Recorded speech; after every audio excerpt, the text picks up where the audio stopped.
one thing about me pretty much everyone knows is that when you come to me with a question or you come to me looking for some advice, um, I'm very sweet.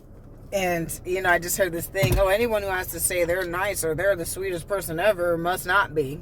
Well, if you ask people around me, they'll say the same shit, right? So I'm just repeating what I know to be true.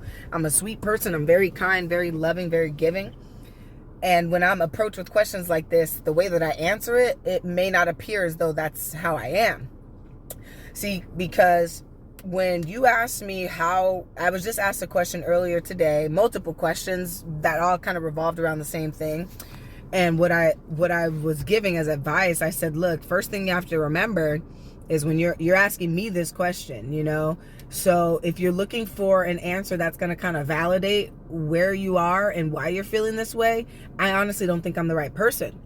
But if you're coming to me looking to actually improve this part of your life and look to have it better, become better, then I am the right person to talk to. Because what I do, and you know this about me, whoever I'm talking to, this is almost exactly what I said. I said, you know me long enough now, right? What am I going to do? I'm going to take the mirror, right, that you got someone else looking into, and I'm going to turn it and face it towards you. I'm going to have you dissect what it is that you think you should change, not what they should change, not what everything else should look like for you to be better, but what do you need to change?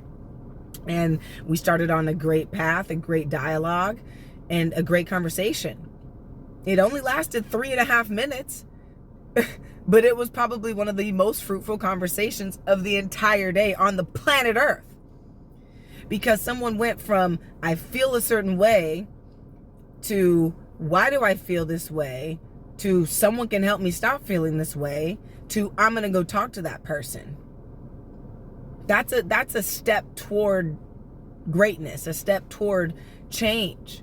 And a great dialogue happened because two people were open and willing to be honest and to receive honesty.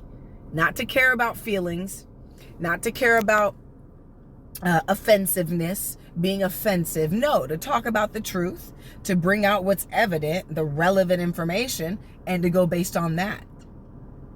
Conversation is a skill, and I'm learning that it's a skill that must be mastered for your life to go okay. Now, I've been preaching it for about 3 years, and anything you learn, you're going to go through stages of that, right? We all can kind of see that in life now, especially if you're like me and you really dial in, okay, this time I'm focusing on communication. This time I'm focusing on observation, right? When you go through those, when you kind of faucet your life in these different categories, you can improve on one or the other as you so choose, as things in life come up. So I'm learning that there's stages to this stuff, 1. And 2, in each stage comes new realizations. And what I'm realizing now is that communication is much more important than anybody gives it credit. It really is, family. I'm so excited about this new chapter. You're going to see an entirely new person emerge, new ways of communication, and I promise you, I'm about to make a lot of money as well. So if you want to be in the camp, stick around, baby, because we're just getting fucking started. All right? So that's my piece today. I love you guys. This has been Makaiza and DirectSunLight. Be the sun, not its rays, motherfuckers. Love y'all.